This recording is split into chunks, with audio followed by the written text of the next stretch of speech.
तो क्या हाल चाल भाई लोग। तो चलो यार नेक्स्ट चैप्टर स्टार्ट करते हैं, केमिकल कैनेटिक्स को स्टार्ट करते हैं। बहुत ही खूबसूरत चैप्टर है, बहुत ही सिंपल चैप्टर है, इसको बहुत ही अच्छे वे में हम कवर कर लेंगे, ठीक है ना। तो चलो यार एक बार अपने आंखें बंद करो और पूरी एनर्जी इकट्ठी करके इस चैप्टर को स्टार्ट करते हैं, ठीक है ना। तो चलो शुरू करते हैं यार। पहले थोड़ा फील लेते हैं कि क्या चीजें हैं अपने चैप्टर में, ठीक है ना। उसके बाद इसके बाद जो नेक्स्ट स्लाइड आएगी उसमें कुछ और इंपॉर्टेंट चीजें भी करेंगे और इस चैप्टर को मैं कोशिश करूंगा कि वन शॉट में खत्म कर लूं, लेकिन अगर एक वीडियो ज्यादा होगी तो सह लेना, आपको थंबनेल से पता लग जाएगा वन शॉट है कि टू शॉट है, ठीक है ना। तो चलो स्टार्ट करते हैं गाइज।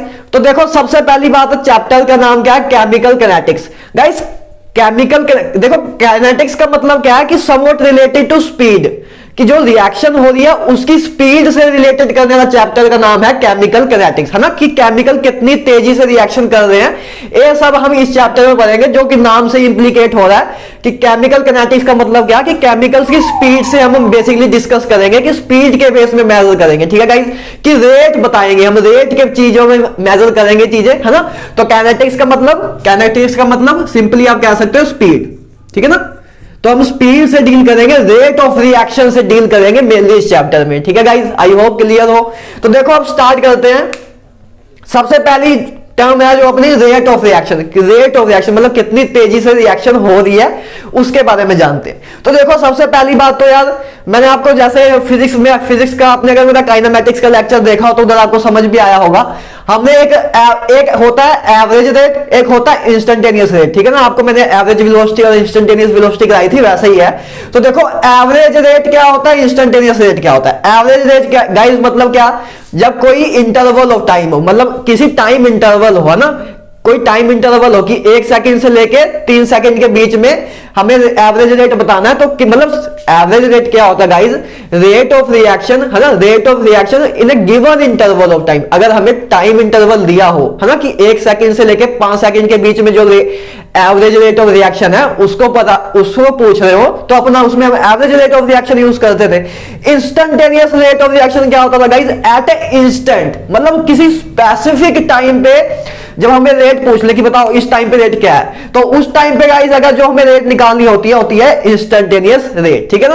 एवरेज रेट क्या होती है, जो पूरे प्रोसेस में जो पूरा अपना इंटरवल है उसमें हमें एक एवरेज वैल्यू निकालते हैं, उसको बोलते हैं एवरेज रेट, ठीक है गाइस, क्लियर है। इंस्टेंटेनियस का मतलब क्या, किसी भी टाइम पे कह दिया कि भाई मुझे इस टाइम पे बताओ कि क्या अपनी रेट है, तो उस चीज को बोलते हैं इंस्टेंटेनियस रिएक्शन। जैसे कि आपको नाम से ही क्लियर हो रहा होगा कि इंस्टेंट पे, किसी भी एक इंस्टेंट पे, ठीक है ना, एवरेज पूरे प्रोसेस में, ठीक है गाइस, क्लियर है। तो देखो हमने क्या एवरेज में गाइस मैंने आपको ऐसा चीज बताई भी हुई है, अगर आपने मेरे सारे लेक्चर देखे हुए हैं रेगुलर, कि एवरेज में हम डेल्टा लेते हैं, है ना। इंस्टेंटेनियस में हम डी बाई डी टी लेते हैं, है ना। एवरेज में डेल्टा लेते हैं क्योंकि एवरेज में टाइम का जो चेंज होता है ज्यादा होता है ना, इंटरवल डेल्टा टी होता है। मतलब डेल्टा हम कब लेते हैं गाइस, डेल्टा कब लेते हैं, जब चेंज की वैल्यू है वो ज्यादा हो, है ना। चेंज अगर ज्यादा हो, चेंज की वैल्यू जो है वो अगर ज्यादा हो तो हम डेल्टा लेते हैं। अगर चेंज स्मॉल सा हो तो हम डी लेते हैं, डेरिवेटिव के फॉर्म में लेते हैं। क्यों लेते हैं आपको पता है, ठीक है ना, क्योंकि मतलब किसी भी स्पेसिफिक टाइम पे कह रहे हैं गाइस, मान लो आपको कह रहे हैं 2 सेकंड पे, तो 2 सेकंड पे तो बहुत छोटा सा चेंज आएगा ना, लेकिन हमें इंटरवल में कहते हैं कि 2 सेकंड से 10 सेकंड के बीच में, तो उसमें चेंज ज्यादा होगा। तो जब ज्यादा चेंज होता है तो हम उसे डेल्टा से लिखते हैं, जब छोटा चेंज होता है तो उसे हम डी बाई डी टी से लिखते हैं, ठीक है ना। बहुत ही सिंपल है यार, इतना बेसिक से चल रहा हूं, ठीक है ना। इतना आगे हम निकल गए तब भी मैं हमेशा बेसिक से चल रहा हूं, ठीक है ना। कि आपको अगर बीच में कभी भी कोई भी मैथमेटिकल एरर भी हो, माइंड में क्लियर ना हो, तो वो चीजें भी क्लियर होती रहे, ठीक है ना। तो इस चीज को बाद में देखेंगे, ठीक है ना। पहले ये थोड़ा करेंगे, उसके बाद ये चीज करनी है। तो देखो नेक्स्ट बात करते हैं expression of rate of reaction. Guys ये भी बहुत इंपॉर्टेंट पॉइंट है, ठीक है। नीट वाले बच्चों के लिए तो पावर पॉइंट है। तो देखो एक्सप्रेशन की बात करते हैं कि रेट ऑफ रिएक्शन को हम कैसे एक्सप्रेस करते हैं। देखो गाइस मैंने एक जनरल रिएक्शन लिया है, N1A N2B, ठीक है ना। N1A N2B रिएक्ट करके N3C एंड N4D बना रहा है, ठीक है ना। जनरल एक रिएक्शन लिया मैंने कोई भी। तो देखो N1 N2 या N3 N4 क्या है, आपने स्टाइशियोमेट्री है ना, स्मॉल कंसेप्ट में हमने देखा था, स्टाइशियोमेट्री कहते हैं इसे, स्टाइशियोमेट्रिक कोफिशिएंट ऑफ रिएक्शन, ठीक है ना। तो अपने वो है, तो गाइस देखो रेट ऑफ रिएक्शन क्या होता है, वेरी इंपॉर्टेंट पॉइंट। तो देखो रेट ऑफ रिएक्शन, गाइस हम रेट ऑफ रिएक्शन ना किसी भी रिएक्टेंट या प्रोडक्ट के फॉर्म में लिख सकते हैं। जैसे मान लो हमने रेट ऑफ रिएक्शन ए के फॉर्म में लिखना है, कि हमें ए की कंसंट्रेशन पता है तो उसके फॉर्म में लिखना है। तो हम उसके फॉर्म में कैसे लिखेंगे, देखो -1/N1 dA by dt, dA क्या है, concentration of A by dt। तो गाइस देखो माइनस प्लस के साइन का लफड़ा अभी समझाता हूं आपको कि माइनस प्लस क्यों लेते हैं, है ना, उसको भी बताता हूं, पहले देखो आराम से। तो देखो गाइस चलो इसे पहले बता ही देता हूं। देखो रेट ऑफ रिएक्शन है ना, rate of reaction can never be negative, कभी भी रेट ऑफ रिएक्शन नेगेटिव नहीं होती, ठीक है ना। अरे भाई कोई रिएक्शन है क्या माइला कोई रिएक्शन है तो उसमें देखो कोई रिएक्शन है तो उसमें हमें तो नहीं कह सकते ना कि -1 की स्पीड से चल रही है, -1 तेजी रेट, उसकी -1 रेट ऑफ रिएक्शन है, ठीक है ना। तो रेट ऑफ रिएक्शन जो है कभी जो कितनी स्पीड से चल रही है कभी नेगेटिव में तो नहीं हो सकती ना, वो तो हमेशा पॉजिटिव ही होगा। रेट तो कभी यार नेगेटिव में हो सकती है, नहीं हो सकता ना। तो रेट ऑफ रिएक्शन हमेशा पॉजिटिव ही होगी, ठीक है ना, रेट ऑफ रिएक्शन एक हमेशा पॉजिटिव होगी। तो गाइस क्या होता है जब हम देखो रिएक्शन होती है तो क्या होता है, जब कोई रिएक्शन प्रोसीड करती है तो क्या होता है, रिएक्टेंट की कंसंट्रेशन डिक्रीज होती है ना, रिएक्टेंट की कंसंट्रेशन डिक्रीज होती है और प्रोडक्ट की कंसंट्रेशन इंक्रीज होती है, इतना तो सिंपल है, ठीक है ना। तो अब देखो ए की बात करें, ए अपना रिएक्टेंट है, तो देखो पहले मान लो सिंपल सी एग्जांपल लो, जैसे मान लो पहले आपके पास ए की कंसंट्रेशन 1 थी, ठीक है ना, बाद में आपके पास उसकी मान लेते हैं किसी टाइम टी पे उसकी कंसंट्रेशन होगी 0.5, ठीक है ना, बाद में किसी टाइम पे उसकी कंसंट्रेशन हो गई 0.5। तो गाइस अब चेंज इन्हें कितना हुआ, फाइनल माइनस इनिशियल, तो 0.5 फाइनल था अपना, 0.5 -1 है ना, -0.5 आया, तो चेंज कितना आया अपने पास, -0.5। तो गाइस अपना जो चेंज है वो माइनस में आया, अपना जो चेंज है, क्योंकि फाइनली तो अपने पास रिएक्टेंट की अमाउंट कम होगी, तो अपने पास जो फाइनल है ना, फाइनल माइनस इनिशियल वो कम ही आएगा, ठीक है, फाइनल माइनस इनिशियल कम आया तो तो ये चीज अपनी नेगेटिव हो जाएगी। तो लेकिन हमें पता है कि रेट ऑफ रिएक्शन नेगेटिव नहीं होती, इसलिए हम नेगेटिव साइन आगे लगाते हैं कि जो रेट ऑफ रिएक्शन का साइन पॉजिटिव रहे, ठीक है गाइस। तो सिंपली ऐसे मतलब ऐसे भी आपको बताया जाता है, ठीक है ना, बताया ऐसे भी जाता है कि जो रिएक्टेंट है तो रिएक्टेंट का अमाउंट डिक्रीज हो रहा है, रिएक्टेंट का अमाउंट डिक्रीज हो रहा है तभी प्रोडक्ट बन रहा है, रिएक्टेंट का अमाउंट डिक्रीज हो रहा है इस करके हम नेगेटिव साइन लेते हैं, और प्रोडक्ट का अमाउंट इंक्रीज हो रहा है इसलिए हम पॉजिटिव साइन लेते हैं। आपको ऐसे भी बताते हैं, लेकिन मैं आपको एक्चुअल फील बताना चाहता था कि क्यों हम माइनस साइन लेते हैं, क्यों ले रहे हैं, क्यों भाई क्यों, ठीक है ना। तो इसीलिए लेते हैं क्योंकि डेल्टा इधर अपना नेगेटिव आता है तो उसको रेट ऑफ रिएक्शन अपनी पॉजिटिव होती है तो उसको पॉजिटिव रखने के लिए इधर ऐसे लेते हैं, और इधर तो गाइस पॉजिटिव आएगा प्रोडक्ट, देखो प्रोडक्ट के फॉर्म में अगर लिखे तो अपना पॉजिटिव ही आएगा। क्यों, देखो मान लो पहले तो अपना प्रोडक्ट 0 था जब रिएक्शन स्टार्ट नहीं हुई थी, बाद में मान लो 1 मोल बन गया, तो देखो फाइनल क्या हुआ 1, इनिशियल 0 था, 1 - 0 1 आ गया, है ना, डेल्टा अपना जो है पॉजिटिव आया, तो डेल्टा पॉजिटिव है तो कोई दिक्कत नहीं, प्लस का साइन रहेगा, है ना, तो कि उसके रेट ऑफ रिएक्शन प्लस में रहेगी। तो गाइस इसलिए माइनस प्लस के साइन का लफड़ा ये था, ठीक है ना। आई होप आपको कंसेप्चुअल लेवल पे भी पता लग गया हो, ठीक है ना। तो देखो रेट ऑफ रिएक्शन लिखने के हम किसी भी स्पीसीज के फॉर्म में हम रेट ऑफ रिएक्शन को लिख सकते हैं, जैसे ए के फॉर्म में लिखें तो रेट ऑफ रिएक्शन बराबर होता है -1/N1, मतलब स्टाइशियोमेट्री को डिवाइड में dA by dt, ठीक है ना। अच्छा गाइस हमने जो रेट ऑफ रिएक्शन लिखी है इंस्टेंटेनियस रेट ऑफ रिएक्शन लिखी है, ठीक है ना, इंस्टेंटेनियस रेट ऑफ रिएक्शन लिखी है, इसको आप एवरेज रेट ऑफ रिएक्शन भी लिख सकते हो ना। बस आपको क्या करना है, डी की जगह बस डेल्टा लिख देना है हर जगह, बस वो आपके यूज यही होती है, लेकिन मैं आपको बस बताना चाहता था कि आप मतलब एवरेज रेट ऑफ रिएक्शन कहा हुआ तो बस डेल्टा लगा देना, ठीक है ना, बस इतना तो क्लियर है, सब मैं आपको बता चुका हूं। तो देखो ए के फॉर्म में ऐसा लिखेंगे, बी के फॉर्म में भी -N2/dB/dt, क्योंकि रिएक्टेंट था तब करके हमने माइनस साइन लगाया।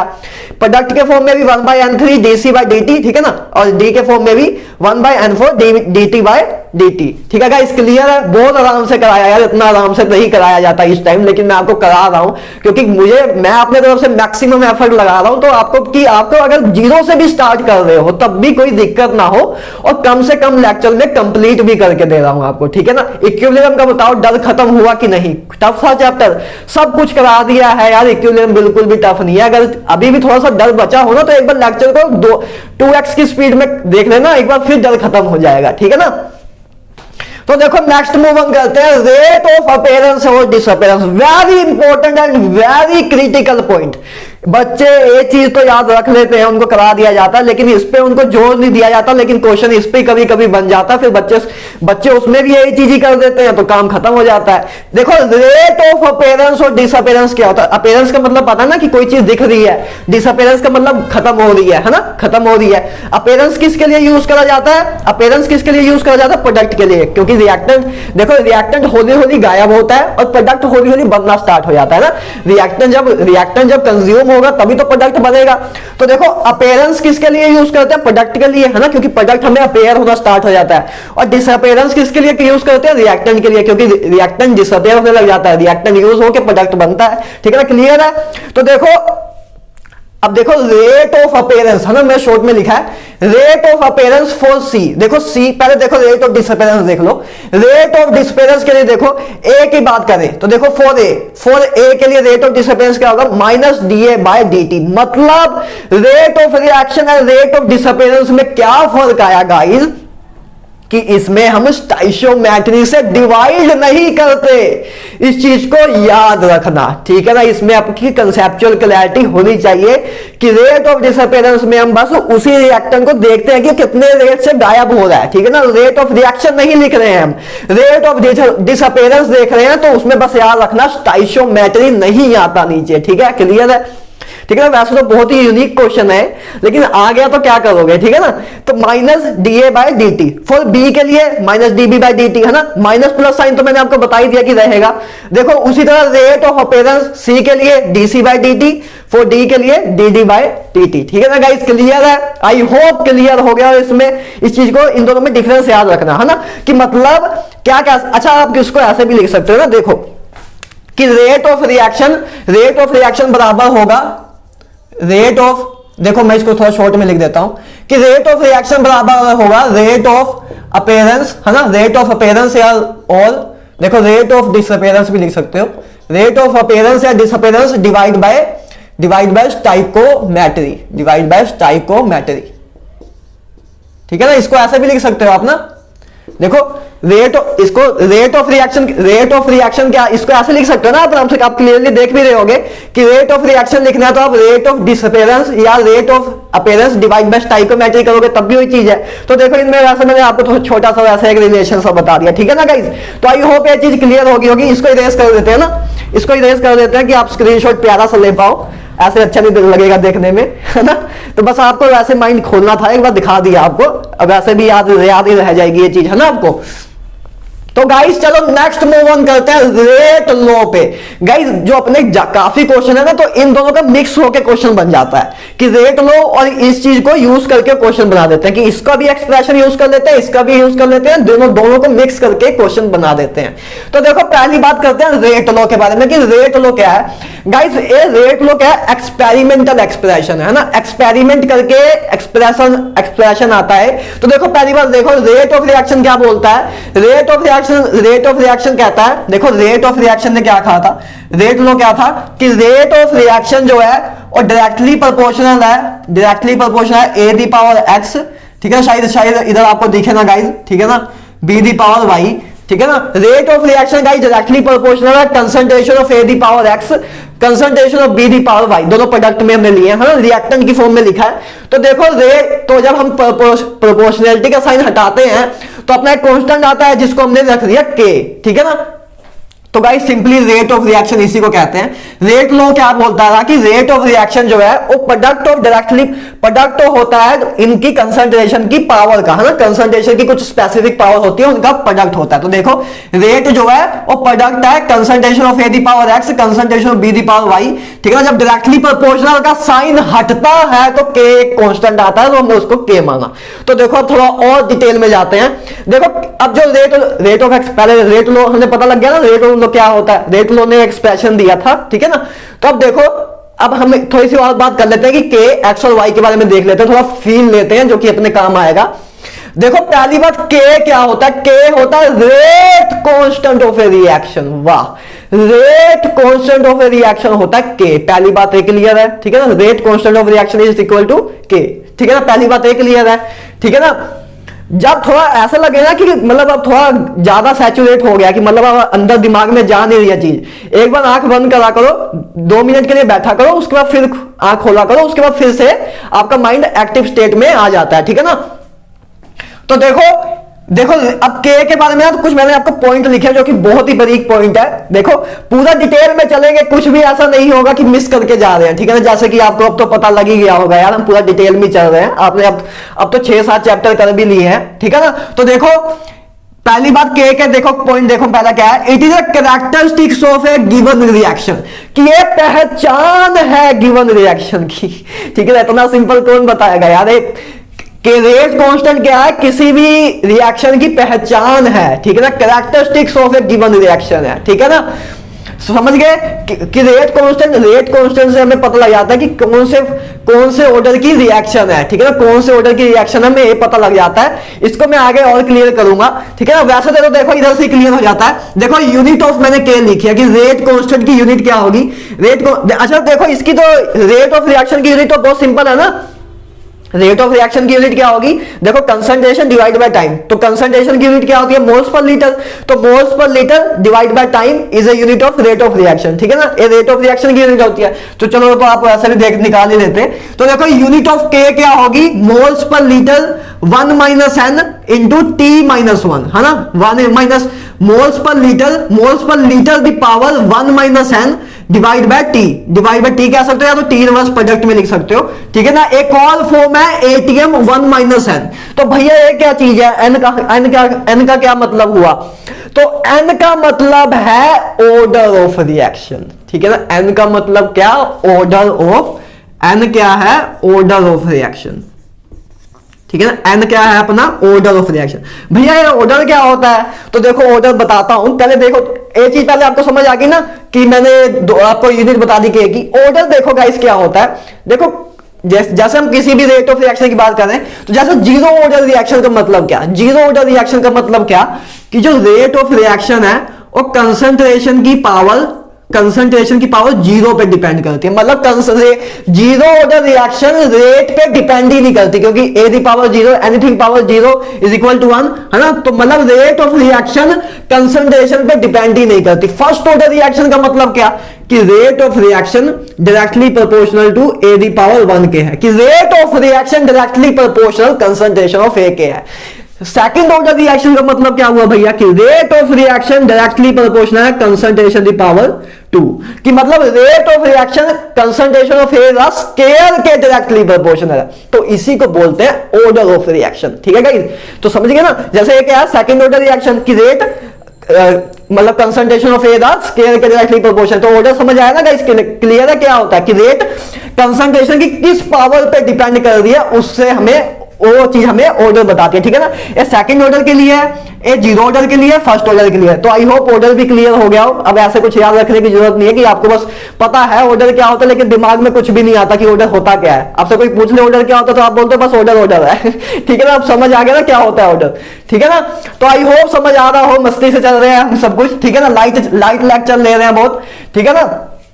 तो नेक्स्ट पॉइंट देखो, पहली बात पता लग गया रेट कांस्टेंट क्या होता है, पहचान होती है गिवन रिएक्शन की। क्यों होती है पहचान, क्योंकि देखो रेट कांस्टेंट की जो यूनिट होती, रेट कांस्टेंट की जो यूनिट है, रेट कांस्टेंट की यूनिट में एन की अगर हमें रेट कांस्टेंट की यूनिट से हमें ये पता लग जाएगा कि कौन से ऑर्डर की रिएक्शन है ना। जो हमें रेट की यूनिट दी होगी क्वेश्चन में हमें रेट की यूनिट दी होगी, तो उसमें से हमें पता लग जाएगा कि एन की वैल्यू क्या रही होगी, वो हमें पता लग जाएगा। मतलब सिंपल सी बात है कि रेट यूनिट ऑफ के से हमें क्या पता लग जाएगा, रेट ऑफ रिएक्शन, मतलब ऑर्डर ऑफ रिएक्शन पता लग जाएगा कि कौन से ऑर्डर की रिएक्शन है। तो हमें इनडायरेक्टली उसकी पहचान पता लग गई ना कि कौन से ऑर्डर की रिएक्शन है। तो बस यही काम था, ठीक है ना। तो देखो नेक्स्ट पॉइंट देखो, रेट कांस्टेंट जो है इंडिपेंडेंट होता है प्रेशर, वॉल्यूम और अमाउंट के। कि सिंपल सी बात है यार, रेट कांस्टेंट है, ठीक है ना, रेट कांस्टेंट है पहली बात। तो दूसरी बात प्रेशर, वॉल्यूम और अमाउंट पे डिपेंड नहीं करता, ठीक है गाइस। सिंपल सी चीज है, इसमें क्या बताना, ठीक है ना। ठीक है कि प्रेशर, वॉल्यूम एंड अमाउंट पे डिपेंड नहीं करता। गाइस नेक्स्ट पॉइंट देखो, depend on temperature and catalyst. वाह वाह वाह, कि गाइस पहली बात तो टेम्परेचर पे डिपेंड करता है, देखो जितना हम टेम्परेचर इंक्रीज करेंगे, अब इसके बाद पॉइंट करेंगे सारे, जितना हम टेम्परेचर इंक्रीज करेंगे, जितना हम टेम्परेचर इंक्रीज करेंगे उतना तेजी से रिएक्शन होगी, है ना, उतनी तेजी से रिएक्शन होगी।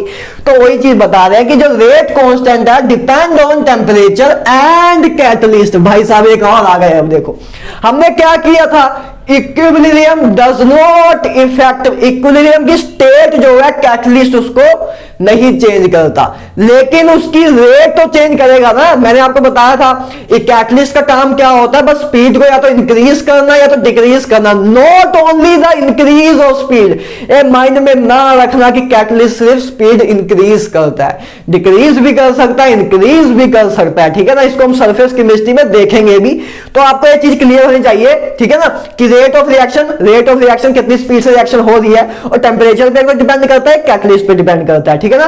कैटलिस्ट क्या करेगा, इक्विलिब्रियम में कोई चेंज नहीं लेके आएगा, लेकिन इक्विलिब्रियम को जल्दी ले आने में मदद करता था। ये मैंने आपको बताया था, अभी बता के हटा हूं पिछले लेक्चर में, ठीक है ना। तो rate of reaction catalyst and temperature पे डिपेंड करती है। तो आपको रेट कांस्टेंट का पूरा पता लग गया, 3 ही पॉइंट ही है इसके मेन, जो मेजर पॉइंट है वो सब मैंने आपको बता दिए, यूनिट ऑफ के भी बता दिया। इससे बाहर के बारे में कुछ भी नहीं पूछा जाएगा, चाहे मेंस हो, एडवांस हो, नीट हो, एम्स हो, कुछ नहीं पूछा जाएगा इससे बाहर, ठीक है ना। तो अब नेक्स्ट देखो गाइस, अच्छा भाई साहब क्या थे जो एक्स और वाई आपने भैया लिखे थे, तो देखो जो रेट ऑफ रिएक्शन है ना, इसके अकॉर्डिंग में लिखिए जो रेट ऑफ रिएक्शन है, तो रेट ऑफ रिएक्शन में जो हमने N1 लिखा है, तो गाइस इधर ये N1 नहीं लिख देना आपने, है ना।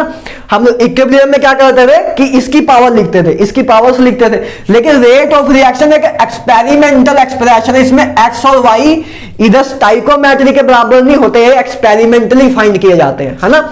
तो भैया हम कहां से निकालेंगे, आपको या तो दिए होंगे, है ना, या तो आपको एक्सप्रेशन दिया होगा, या तो ऐसा कोई डाटा गिवन होगा कि आप आराम से कर सको, है ना। एक्सपेरिमेंटल चीजें होते हैं, गिवन ही हुआ होगा, है ना। अब जेई का पेपर देने जाओ तो एक्सपेरिमेंट तो करके देखोगे नहीं, ठीक है ना। तो देखो एक्स और वाई क्या होता है, देखो एक्स पहली बात क्या होता है, एक्स क्या होता है, order of reaction with respect to A, कि ए के रिस्पेक्ट में, कि ए के रिस्पेक्ट में ऑर्डर ऑफ रिएक्शन क्या है उसको बोलते हैं एक्स, ठीक है ना। उसी तरह वाई क्या है, order of reaction with respect to B, कि बी के रिस्पेक्ट में ऑर्डर ऑफ रिएक्शन क्या होगा उसको बोलते हैं वाई, ठीक है ना, उसको मैंने लिखा वाई, ठीक है ना। And guys X plus Y, जिसको हम एन भी लिख सकते हैं, ठीक है ना। एक्स प्लस वाई क्या होता है, ऑर्डर ऑफ ए रिएक्शन, जिसको हम overall order of a reaction भी बोलते हैं, ठीक है गाइस। तो एक्स प्लस वाई, देखो x प्लस वाई, इन दोनों का जब आप सम करोगे तो इसका सम से जो चीज आती है उसी को ऑर्डर ऑफ रिएक्शन बोलते हैं, ठीक है।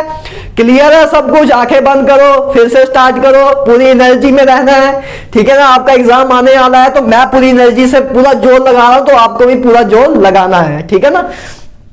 तो देखो इतना हमने कर लिया, अब थोड़ा सा पहले इसको देख लेते हैं, फिर इन चीज में आते हैं, है ना। अब इसको देखते हैं गाइस, रेट ऑफ रिएक्शन बात करते हैं कि किस चीज पे डिपेंड करता है, उन चीजों की बात कर लेते हैं। तो देखो फर्स्ट पॉइंट मैंने लिखा है कंसंट्रेशन पे, हाँ सिंपल सी बात है, देखो मैं लिखा था रेट ऑफ रिएक्शन कंसंट्रेशन पे डिपेंड कर रहे हैं, है ना। तो देखो rate of reaction depend on concentration, की मतलब जितनी कंसंट्रेशन ज्यादा होगी, जितनी कंसंट्रेशन ज्यादा होगी उतना रेट ऑफ रिएक्शन ज्यादा होगा, एक्सेप्ट जीरो ऑर्डर रिएक्शन, क्योंकि zero order reaction does not depend upon the concentration, all other reaction depend on concentration, but zero order reaction does not depend upon concentration.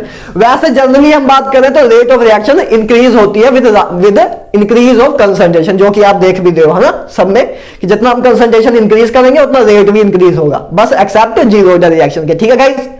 तो देखो next point की बात करें temperature, तो यही चीज भी मैं आपको क्लियर कर चुका हूं, रेट कांस्टेंट इंक्रीज होगा तो रेट ऑफ रिएक्शन भी इंक्रीज होगा, रेट कांस्टेंट इंक्रीज होगा तो रेट ऑफ रिएक्शन भी इंक्रीज होगा। तो rate of reaction increase with rise in temperature, ये तो सिंपल सी चीज है ना, ये चीज अभी बता चुका हूं। कैटलिस्ट, ठीक है ना, ये भी बता चुका हूं, कैटलिस्ट इंक्रीज भी कर सकता है, डिक्रीज भी कर सकता है वैसे तो, लेकिन आप केमिकल किनेटिक्स में ज्यादा इंक्रीज ही करते हो, लेकिन आपको कंसेप्चुअली पता होना चाहिए कि कैटलिस्ट इंक्रीज भी करता है, डिक्रीज भी करता है, ठीक है गाइस। तो गाइस नेक्स्ट बात करें स्टेट ऑफ रिएक्टेंट, ठीक है ना, रिएक्टेंट की स्टेट, कि गाइस देखो जो गैसियस पार्टिकल होते हैं वो जल्दी रिएक्ट कर जाते हैं, गैसियस पार्टिकल आपको पता है ना, गैसियस पार्टिकल जल्दी रिएक्ट कर जाते हैं as compared to liquid, and liquid particle जल्दी रिएक्ट कर जाते हैं एज कंपेयर टू सॉलिड। ये सिंपल सी आपकी सिंपल सी थ्योरी है ना, ये तो आपको पता ही है कि गैसियस पार्टिकल जल्दी रिएक्ट कर जाते हैं as compared to liquid, and liquid particle जल्दी रिएक्ट कर जाते हैं एज कंपेयर टू गैस और as compared to solid, sorry है ना। तो आपको पता है ना, तो ये तो चीज सिंपल है, इसमें कुछ बताने की जरूरत नहीं है, ठीक है। तो आपको अंदर से फील पहले से ही होगा, तो पहले से ही परमात्मा ने ज्ञान दिया हुआ है हमें, ठीक है ना।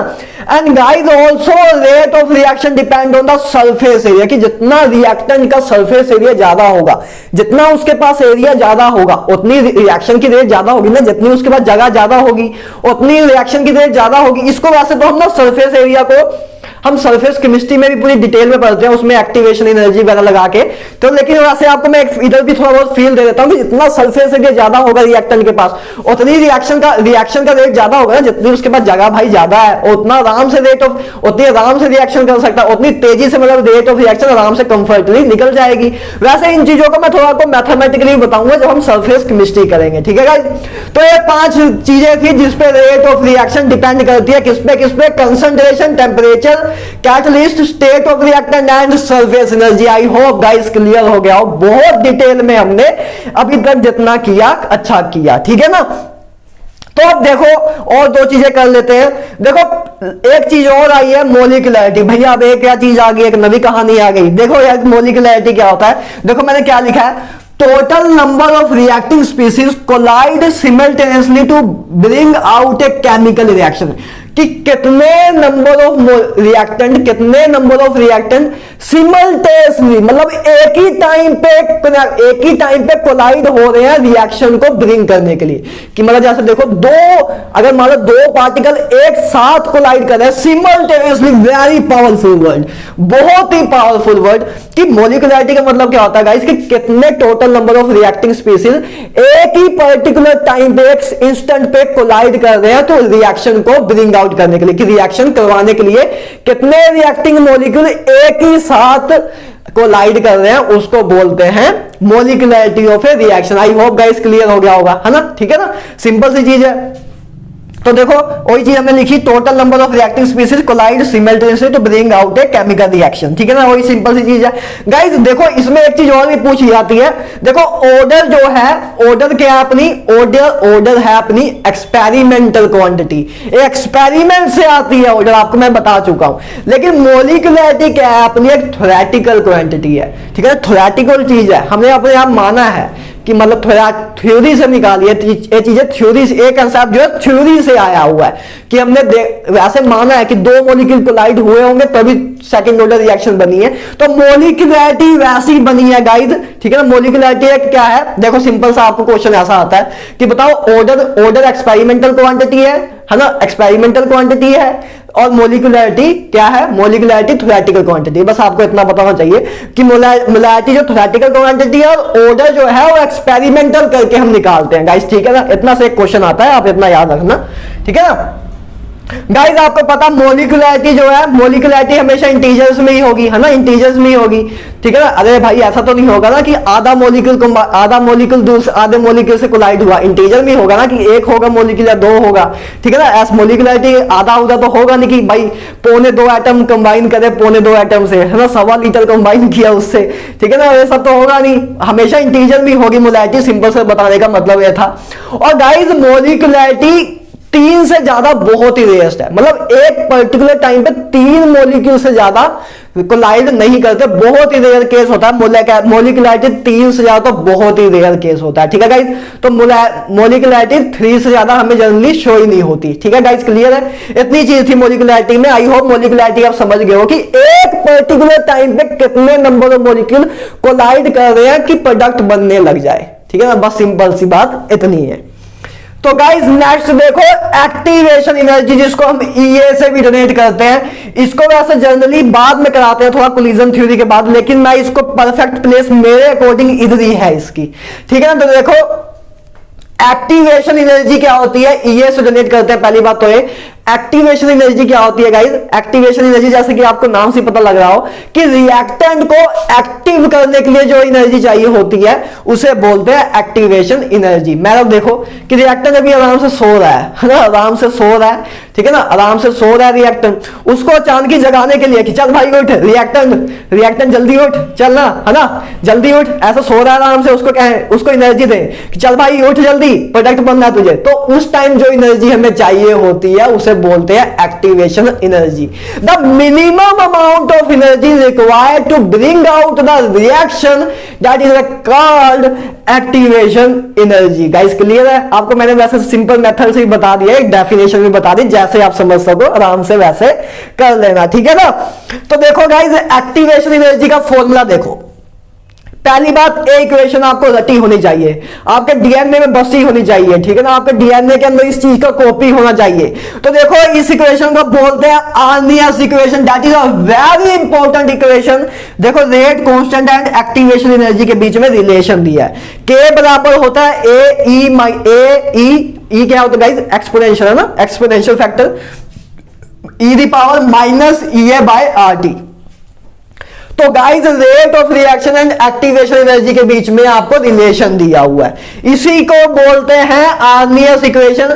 तो ये चीज आपको याद होनी चाहिए कि के बराबर होता है ए E minus E A by R T, ए होती है आर्नियस इक्वेशन। इसको बिल्कुल याद रखना है, आपने कभी भी नहीं भूलना, इसको अपना नाम भूल जाना लेकिन इसको नहीं भूलना, कम से कम तब तक जब तक आपका एग्जाम नहीं हो जाता, ठीक है ना। बहुत इंपॉर्टेंट स्टेप है, ठीक है ना, बहुत इंपॉर्टेंट फॉर्मूला है। तो गाइस देखो इसमें ए क्या होता है? ए होता है आर्नियस कांस्टेंट, इसी के नाम पे एक कांस्टेंट है, प्रोपोर्शनैलिटी का साइन जब हटता है तो कांस्टेंट आता है, तो आर्नियस कांस्टेंट बोलते हैं इसको ए से, ठीक है ना। देखो जो ई वाली जो टर्म है ना, E the power minus E A by R T, इसको बोलते हैं बोल्ट्जमैन फैक्टर, ठीक है ना, इसको बोलते हैं बोल्ट्जमैन फैक्टर, ऐसे नाम है छोटे मोटे, ठीक है ना। गाइस ये चीज इंपॉर्टेंट है, शायद आपके आ जाए एडवांस या एम्स में, है ना, एम्स लेवल के क्वेश्चन में। अब तो एम्स तो एक ही हो गया वैसे तो देखो के बाय ए, मतलब के बाय ए, है ना, के by A, K by A represent fraction of molecules having energy greater than and equal to E A, कि के बाय ए की रेशियो मतलब जो बोल्ट्जमैन फैक्टर है ना, सिंपल सी बात करें बोल्ट्जमैन, के बाय ए का मतलब क्या होगा? Boltzmann factor. तो के बाय ए क्या रिप्रेजेंट करता है गाइस कि कितने फ्रैक्शन ऑफ मॉलिक्यूल की एनर्जी एक्टिवेशन एनर्जी से ज्यादा या उसके इक्वल टू है गाइस, ठीक है ना। एक सिंपल सा मतलब था कि के बाय ए हमें ये बताता कि कितने मॉलिक्यूल, कितना भाग मॉलिक्यूल्स का उसकी एनर्जी एक्टिवेशन एनर्जी से ज्यादा या इक्वल है उसके, है ना, ठीक है। तो सिंपल सी ये चीज थी, तो ये चीज वैसे बताते नहीं है नॉर्मली, लेकिन आ जाती है कभी कभी, ठीक है ना। तो आई होप यार हमने सब कुछ कर लिया ना, सारे पॉइंट कवर हो गए। यस, सारे पॉइंट हमने कवर कर लिए गाइस। तो अब मैं इसको इरेज करता हूं, इसका आप स्क्रीनशॉट ले लेना, उसके बाद इरेज करके और आगे मूव ऑन करते हैं, पूरी एनर्जी से इस चैप्टर को मूव ऑन करेंगे और लास्ट में इसको खत्म करके अपने क्वेश्चन में मूव ऑन कर जाएंगे और चैप्टर को पूरी अच्छी तरह फिनिश कर देंगे, ठीक है गाइस। तो चलो इसका स्क्रीनशॉट लो, तो मैं साइड में होता हूं, तो ले लो। तो हाँ भाई लोग, तो चलो यार अपने चैप्टर को आगे कंटिन्यू करते हैं, कुछ और चीजें करते हैं। इसके बाद जो स्लाइड आएगी वो आपकी लास्ट स्लाइड होगी, ये सेकंड लास्ट है, इसके बाद बस एक छोटी सी स्लाइड और आएगी, उसके बाद आपका चैप्टर खत्म हो जाएगा पूरे इंटरेस्ट में, ठीक है ना। तो चलो पहले कुछ और चीजें कर लेते हैं। देखो पहले बात करेंगे एलिमेंट्री रिएक्शन, कॉम्प्लेक्स रिएक्शन के बारे में, इनमें देखेंगे क्या चीजें हैं, ठीक है ना। उसके बाद थोड़ा देखेंगे कोलिजन थ्योरी को देख लेंगे जो कि आपको थ्योरेटिकल पार्ट है, फिर सीडो फर्स्ट ऑर्डर रिएक्शन करेंगे। उसके बाद अपने मेन पार्ट पे आएंगे जिससे अपने क्वेश्चन बहुत बनते हैं, उस पर भी करेंगे, ठीक है। तो देखो पहले आपके कंसेप्चुअल नॉलेज होनी चाहिए। तो देखो सबसे पहली रिएक्शन है elementary reaction. Elementary reaction guys क्या होता है कि जो वन स्टेप, जो रिएक्शन एक स्टेप में कंप्लीट हो जाए उस रिएक्शन को बोलते हैं एलिमेंट्री रिएक्शन। जैसे देखो पहले देखो वैसे लिखा भी हुआ है कंप्लीट इन सिंगल स्टेप, कि जो एक ही सिंगल स्टेप में पूरी की पूरी रिएक्शन हो जाए उसको बोलते हैं एलिमेंट्री रिएक्शन। जैसे कि देखो एग्जांपल देखो A प्लस ए, जैसे मान लो एक सिंपल सी मैंने एक जनरल एग्जांपल लिया कि A प्लस ए कंबाइन हुए और A2 बन गया, एक ही स्टेप में A2 बन गया, उसको बोलते हैं एलिमेंट्री रिएक्शन। गाइस क्लियर है? जो रिएक्शन एक सिंगल स्टेप में हो जाए उसको बोलते हैं एलिमेंट्री रिएक्शन। बहुत सिंपल है, ठीक है ना। जैसे कि देखो अब एलिमेंट्री रिएक्शन की गाइस खास बात क्या होती है, इस चीज को याद रखना, बहुत ही अच्छी चीज है सेकंड पॉइंट बहुत इंपॉर्टेंट पॉइंट है कि एलिमेंट्री रिएक्शन में जो स्टाइकोमेट्री ऑफ रिएक्शन है ऑर्डर के बराबर होती है, मॉलिक्यूलरिटी के बराबर होती है, लेकिन ये दो चीजें बराबर होती हैं, इसको जरूर याद रखना कि in elementary reaction stoichiometry of reaction is equal to order of reaction. Very important point. जैसे गाइस हमने रेट लो देखा था, उसमें हमने क्या देखा था कि रेट बराबर है के concentration of A the power X concentration of B the power Y, ठीक है ना, ऐसे देखा था। एक्स और वाई अपना कुछ भी हो सकता था, वो एक्सपेरिमेंटल आते थे। लेकिन एलिमेंट्री रिएक्शन एक ऐसी रिएक्शन है जिसमें अगर हमें रिएक्शन दी है उससे ही उसकी जो स्टाइशियोमेट्री है वही अपना ऑर्डर आ जाता है। तो मतलब इस रिएक्शन के लिए हम ऑर्डर बिना एक्सपेरिमेंट करे भी ऐसे बस रिएक्शन को देख के ही निकाल सकते हैं। ठीक है गाइस, क्लियर है कि मतलब अपने को रिएक्शन दियो तो रिएक्शन की स्टाइकोमेट्री से ही हम इसका ऑर्डर निकाल सकते हैं। रेट लो रेट लो में जो हम एक्सप्रेशन एक्स और वाई यूज करते थे वो अपने क्या थे, ऑर्डर थे जो कि एक्सपेरिमेंटली आते थे। लेकिन एलिमेंट्री रिएक्शन ऐसी रिएक्शन है जिसमें ऑर्डर ही स्टाइकोमेट्री के बराबर होता है। जैसे देखो अपने पास रिएक्शन है ना, तो रेट लो अपना रेट लो क्या हो जाएगा इधर, देखो मैंने कहा था कि स्टाइकोमेट्री ऑर्डर के बराबर है, तो रेट ऑफ रिएक्शन क्या हो जाएगा, रेट बराबर के rate constant A the power n1 B the power n2, मतलब स्टाइशो में एक्स और वाई की जगह स्टाइकोमेट्री ही इधर यूज कर सकते हैं एलिमेंट्री रिएक्शन में, जो कि मैंने इधर आपको लिख भी दिया है। ठीक है ना गाइस, तो ऑर्डर ऑफ रिएक्शन क्या हो जाएगा, n1 plus n2, order of reaction हो जाएगा n1 plus x plus Y order होता था ना, तो इधर अपना x क्या है n1, n2 क्या है अपना, है ना, y क्या है अपना n2, तो ऑर्डर ऑफ रिएक्शन क्या हो जाएगा n1 प्लस n2। आई होप गाइस क्लियर है, बहुत सिंपल सा पॉइंट था, है ना, कि एलिमेंट्री रिएक्शन एक स्टेप में होती है और दूसरी बात स्टाइकोमेट्री ऑर्डर के बराबर होती है, तो अपना ऑर्डर हम आराम से रिएक्शन देख के भी लिख सकते हैं एलिमेंट्री रिएक्शन के लिए। ठीक है गाइस, क्लियर है। तो देखो नेक्स्ट रिएक्शन की बात करते हैं, कॉम्प्लेक्स रिएक्शन। गाइस इसका जस्ट ऑपोजिट है कॉम्प्लेक्स रिएक्शन। देखो पहला पॉइंट क्या है, इसका पहला पॉइंट क्या था कि जो कंप्लीट होती है एक सिंगल स्टेप में, तो कॉम्प्लेक्स रिएक्शन क्या होती है, जो मल्टीपल स्टेप में कंप्लीट हो। देखो जो कंप्लीट हो एक मल्टीपल स्टेप में उसको बोलते हैं कॉम्प्लेक्स रिएक्शन। जैसे कि देखो पहले मान लो ए से ए कनेक्ट, ए से देखो complete in multiple step with formation of several intermediate. Guys बहुत से नंबर मतलब एक से ज्यादा स्टेप लगते हैं कॉम्प्लेक्स रिएक्शन में, पहली बात तो है, और बीच में गाइस इंटरमीडिएट भी बनते हैं। आई होप आपको इंटरमीडिएट पता होगा, ठीक है ना, जब हम रिएक्शन कराते हैं तो बीच में कुछ एक स्पीसीज बनती है जिसको इंटरमीडिएट बोलते हैं, है ना। उसको ऑर्गेनिक में और अच्छा, ऑर्गेनिक में तो और अच्छे इसके क्वेश्चन भी आए हुए हैं, तो उसमें भी देखेंगे। वैसे आपको इंटरमीडिएट वैसे पता होगा ना, बीच वाला, बीच में जो चीज बनी है इंटरमीडिएट, ठीक है ना। तो देखो कॉम्प्लेक्स रिएक्शन की एग्जांपल देखो, जैसे ए से ए कंबाइन हुआ तो पहले अपने पास एक इंटरमीडिएट बना जिसे हमने मान लिया एक्स स्टार, ठीक है ना। वैसे कोई इंटरमीडिएट बना जिसको हमने माना एक्स स्टार, तो एक्स स्टार फिर ए से कंबाइन होके फिर A2 बना रहा है, मतलब मल्टीपल स्टेप होके फिर अपने को A2 मिल रहा है, तो इस रिएक्शन को बोलते हैं कॉम्प्लेक्स रिएक्शन। देखो इसमें क्या हुआ था कि ए से ए सीधा रिएक्ट करके सीधा A2 बन गया, ठीक है ना। इस रिएक्शन का मैकेनिज्म ये था। एक रिएक्शन का मैकेनिज्म ऐसा है कि पहले उसमें ए से रिएक्ट करके एक इंटरमीडिएट बना रहा है जिसका नाम है एक्स डैश, फिर वो एक्स डैश कोलाइड कर रहा है ए के साथ, तो फिर इंटरमीडिएट अपना जो प्रोडक्ट बन रहा है फाइनल प्रोडक्ट A2 हमें मिल रहा है। तो एक मल्टीपल स्टेप में जब काम हो रहा हो तो उसे रिएक्शन को बोलते हैं कॉम्प्लेक्स रिएक्शन, ठीक है ना। सिंपल सी चीजें हैं अब तो ये। तो देखो rate of reaction is written in term of slowest, very important word, ठीक है, वेरी इंपॉर्टेंट पॉइंट। तो बहुत ही खास पॉइंट है, काफी बच्चों को पता भी होता लेकिन इसका यूज करना नहीं आता हो ना, है ना, आपको यूज करना नहीं आता, बस पता है आपको। तो देखो आज मैं इसके एक बम्पर आपको यूज भी बताऊंगा, बिलीव मी। ऐसा अगर मेरे टीचर ने मुझे कराया होता ना तो मैं एयर 1 भी ले लेता, मजाक कर रहा हूं, ठीक है ना, बिलीव मी। लेकिन ऐसा यार मुझे ऐसा इस तरीके से कराया होता ना तो मजा आ जाता मुझे भी उस टाइम। तो देखो रेट ऑफ गाइस जो कॉम्प्लेक्स रिएक्शन है उसमें रेट ऑफ रिएक्शन को हम रिटर्न कर सकते हैं इन टर्म ऑफ स्लोएस्ट स्टेप। इसको देखो मैं क्वेश्चन के तरीके से कराता हूं कि आपको समझ आएगी ये चीज क्या है। देखो पहली बात तो रेट ऑफ रिएक्शन को हम स्लोएस्ट स्टेप की फॉर्म में लिखते हैं, है ना। Rate of reaction slowest step पे डिपेंड करती है। अरे भाई देखो कोई चीज कर रहे हैं ना, कोई हम काम कर रहे हैं, और सब उसकी स्पीड क्या होगी वो डिपेंड करेगा ना कि जो जैसे मान लो आप एक प्रोजेक्ट बना रहे हो, है ना, एक आप प्रोजेक्ट बना रहे हो, आपके चार फ्रेंड्स हैं जो मिलके आपका प्रोजेक्ट तैयार कर रहे हैं, आपकी टीम है, 4 बंदों की टीम है, आप प्रोजेक्ट बना रहे हो। तो उसमें एक बंदा बहुत आलसी है ना, बहुत मतलब सुस्त आदमी है, ठीक है, मेरे जैसा है, बहुत सुस्त आदमी है।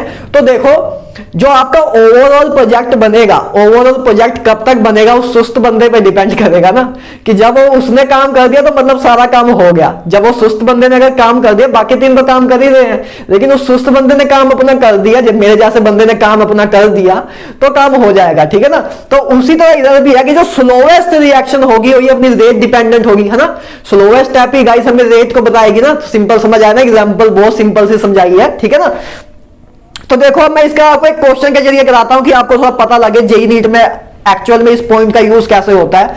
देखो क्वेश्चन क्या है, फॉर रिएक्शन ए रिएक्शन है गाइस A to B2 से 2AB बन रहा है। मैकेनिज्म दिया हुआ इस रिएक्शन का कि पहले क्या हुआ कि A2 इक्विलिब्रियम में है A प्लस A के, जो कि फास्ट रिएक्शन है। दूसरा स्टेप में क्या हुआ कि A B2 के साथ रिएक्ट करके इक्विलिब्रियम में है AB प्लस B बनाया, तो ये स्लोएस्ट स्टेप है, ठीक है ना। और एक A प्लस B से रिएक्ट करके AB बनाया फास्टर स्टेप। तो गाइस में मैकेनिज्म ऑफ रिएक्शन दिया हुआ है ना, मैकेनिज्म ऑफ रिएक्शन दिया कि कैसे कैसे किस स्टेप में रिएक्शन हुई। तो हमें पूछ रहे हैं बताओ overall order of a reaction. तो सबसे पहले मैंने आपको क्या बताया कि रेट ऑफ रिएक्शन को हम स्लोएस्ट स्टेप में लिख सकते हैं। तो अब देखो बहुत अच्छा इंपॉर्टेंट क्वेश्चन है, इस क्वेश्चन को याद रखना, ठीक है। याद क्या रखना मतलब समझ के रखना। तो देखो ऑर्डर, ओवरऑल ऑर्डर निकालना सिखाता हूं आपको। देखो मैंने देखो वैसे सॉल्यूशन दिया भी हुआ है, आपको थोड़ा समझाता हूं कि क्या हमने किया। देखो सबसे पहला हमने पॉइंट किया कि रेट ऑफ रिएक्शन को हम रिटर्न कर सकते हैं स्लोएस्ट स्टेप। तो देखो रेट ऑफ रिएक्शन को पहले मैं लिखा, देखो रेट ऑफ रिएक्शन एक मैंने वो लिया रेट कांस्टेंट, है ना। रेट कांस्टेंट K1 लिया मैंने, है ना। कोई भी एक कांस्टेंट K1 लिया, तो K1 लिया। और स्लोएस्ट स्टेप अपना क्या था, देखो स्लोएस्ट स्टेप अपना ये था, तो A प्लस देखो कंसंट्रेशन ऑफ A B2 हमने ये लिख दिया, ठीक है ना। रेट ऑफ रिएक्शन हमने लिख दिया आराम से, ठीक है ना, बहुत क्लियर लिखा। तो हमने रेट ऑफ रिएक्शन पहले इन टर्म ऑफ स्लोएस्ट स्टेप लिख दिया, ठीक है ना। इधर तो कोई दिक्कत तो नहीं है, कोई भी दिक्कत नहीं है, ठीक है ना। तो पहले हमने rate of reaction in term of slowest step लिख दिया, क्लियर है। अब देखो रेट ऑफ ओवरऑल रिएक्शन हम कैसे लिखेंगे, ओवरऑल रिएक्शन। देखो अपने पास रिएक्शन ए थी, इसका ही हमें रेट पूछ रहे हैं, अपने पास इस रिएक्शन का रेट पूछ रहे हैं ना। तो इस रिएक्शन का अगर इस रिएक्शन के अकॉर्डिंग अगर हम रेट लो लिखे तो क्या बनेगा, के, है ना, के उसके बाद A to the power x B to the power y2, B to the power y लिख लो ना, B to the power y। तो देखो अपने पास हमने दो तरीके से लिख लिया। देखो मैं आपको मेथड बता रहा हूं कि कैसे स्लोएस्ट स्टेप का स्लोएस्ट स्टेप वाला पॉइंट यूज होता है, जो कि काफी बच्चों को पता है लेकिन उसको यूज करना नहीं आता, उसको मैं बता रहा हूं। तो देखो पहले आपने rate of reaction slowest step में भी एक बार एक्सप्रेशन लिख लिया, एक बार ओवरऑल रिएक्शन के एक्सप्रेशन में भी लिख लिया कि ओवरऑल के फॉर्म में भी ऐसे लिखते हैं, है ना। अब बस गाइस आपको क्या काम करना है, देखो क्या करना है, देखो अब आपको बस क्या करना है, ए देखो जो ओवरऑल रिएक्शन है उसमें देखो हमने रेट ऑफ रिएक्शन को किस फॉर्म में लिखा है, A2 और B2 की फॉर्म में। और जो हमारी स्लोएस्ट स्टेप है उसमें हमने रेट किसकी फॉर्म में लिखा है, A एंड B2 के फॉर्म में। बस आपको अब क्या करना है, देखो इधर आपको अब क्या करना है कि बस जो A है ए की जगह पे आपको A2 लेके आना है। ए का A2 के साथ कुछ रिलेशन ढूंढना है कि ए की जगह पे हम A2 लिख सके, है ना। ऐसे हमें काम करना कि हम ओवरऑल रिएक्शन के अकॉर्डिंग अपनी रेट ऑफ रिएक्शन लिख सके, ठीक है ना। तो अब देखो आराम से देखना एक बार, फिर मैं एक बार रिवाइज कराऊंगा। तो देखो मैंने एक रिएक्शन ली है, मैंने ये वाली रिएक्शन ली, इसका इक्विलिब्रियम कांस्टेंट मैंने माना K2 है, ठीक है। कुछ भी आप मान सकते हो, K2 Kx कुछ भी मान लो, ठीक है। K2 माना, तो इसके इक्विलिब्रियम में कैसे लिखोगे गाइस एक्सप्रेशन, इक्विलिब्रियम का एक्सप्रेशन बताओ जल्दी। देखो प्रोडक्ट, पहले प्रोडक्ट वाली चीजें फिर रिएक्टेंट वाली चीजें। तो प्रोडक्ट देखो A पहले A आएगा फिर A आएगा, तो A का स्क्वायर हो जाएगा, है ना। A का स्क्वायर हो जाएगा, अरे दो है ना, A या तो इसको भी लिख सकते थे 2A, है ना, 2A भी लिख सकते थे। तो 2A लिख सकते थे तो A का स्क्वायर हो जाएगा, इक्विलिब्रियम कांस्टेंट लिखना आता है ना अब तो, ठीक है ना। और डिवाइड बाय अपना जो रिएक्टेंट में है, तो हमने लिख लिया। तो इस रिएक्शन का हमने इक्विलिब्रियम कांस्टेंट लिख लिया K2 है। तो देखो अब इससे हमारा क्या फायदा हुआ, इससे ये फायदा हुआ कि हमने A और A2 में रिलेशन निकाल लिया कि देखो अपना A इधर से क्या आएगा, अंडर, इसको इधर ले जाएंगे तो अंडर रूट K2 A2, तो अपना कंसंट्रेशन ऑफ A आ गया अंडर रूट K2 A2। तो बस अब क्या करना है आपको, कुछ नहीं करना है, बस स्टार वाले पॉइंट में। तो देखो बस हम A की जगह पे बस A पुट कर देंगे, A कंसंट्रेशन ऑफ A की जगह पे A पुट कर सकते हैं आराम से। अब तो बस इसको इधर हमने पुट किया, इसको इधर देखो पुट करोगे तो ये चीज आएगी। तो देखो हमने रेट ऑफ रिएक्शन को स्लोएस्ट स्टेप में लिखा। पहले देखो हमने क्या किया, सिंपल। अब एक बार शांति से सुनो, शांति से बैठो। अब देखो हमने क्या किया, पहले रेट ऑफ रिएक्शन हमें पता है कि हम स्लोएस्ट स्टेप में लिख सकते हैं, तो हमने लिखा, आराम से लिखा, ठीक है, कोई दिक्कत नहीं है। उसका हमने रेट ऑफ ओवरऑल रिएक्शन देखा कि हम उसको ऐसे लिखते थे रेट लॉ के अकॉर्डिंग, ठीक है ना, हमने वो करा। अब बस हमें क्या करना है कि रेट ऑफ रिएक्शन जो है, रेट ऑफ रिएक्शन में, रेट ऑफ ओवरऑल रिएक्शन में हमने A2 और B2 के फॉर्म में अपने पास चीजें थी, तो हमें बस इसको देखो, B2 तो है ही है, बस हमें A को A2 की फॉर्म में लेके आना है। तो उसको हमने देखा कि भाई हाँ, इधर से हमें A2 की फॉर्म में A और A2 के बीच में, A और A2 के बीच में रिलेशन निकाल सकते हैं। तो हमने एक इस रिएक्शन का इक्विलिब्रियम कांस्टेंट माना K2, उससे बस मतलब A और A2 के बीच में रिलेशन निकाल लिया। तो हमने कंसंट्रेशन ऑफ A की जगह A पुट कर दिया। तो जब इसको पुट किया तो अपने पास A आया। तो नेट रेट ऑफ रिएक्शन, हमने देखो रेट ऑफ रिएक्शन अपने पास नेट के आ गई, A चीज आ गई, ठीक है। रेट ऑफ रिएक्शन फाइनली अपने पास गई, A आ गई ना। हमने रेट ऑफ रिएक्शन को स्लोएस्ट स्टेप से पहले लिखा, उसमें बस फिर A को हमने A2 में कन्वर्ट कर दिया, बस सिंपल सा इतना किया। तो ऑर्डर ऑफ रिएक्शन क्या होता है, ऑर्डर ऑफ रिएक्शन क्या होता है, x प्लस वाई, ठीक है ना, x प्लस वाई अपना ऑर्डर ऑफ रिएक्शन होता है। तो बस ए दो इक्वेशन को कंपेयर कर लो, ए दो इक्वेशन को कंपेयर कर लो। तो अपना x कितना आया, हाफ, y कितना आया, y कितना आया, 1। तो ऑर्डर ऑफ रिएक्शन क्या होता था, x प्लस वाई, तो half plus 1, 3/2, that is order of reaction. बताओ सब कुछ सही है, तसल्ली में हो, पूरा प्योर कंटेंट मिल रहा है ना, पूरा छान मारना यार, आपको ऐसा कंटेंट कोई नहीं दे पाएगा, फ्री में तो कोई भी नहीं दे पाएगा, पैसों में चलो कहीं शायद कोई दे भी दे, ठीक है, फ्री में तो कोई भी नहीं दे पाएगा। और फ्री पैसों में भी कराएंगे तो इतना जल्दी नहीं बताएंगे वो, पहले आपका बहुत टाइम वेस्ट करेंगे, तब होली होली बताएंगे चीजें, क्योंकि आपके अंदर डर बना रहे ना, आपके अंदर जब तक डर नहीं बना रहेगा तब तक उनको अगले महीने फीस कैसे दोगे आप, ठीक है ना। तो इसलिए वैसे काम होता है गाइस, ये बिजनेस आइडियाज है। तो आई होप आपको समझ आ गया हो, उसको छोड़ो मारो बोला, हमें क्या लेना देना बिजनेस आइडिया से, ठीक है ना।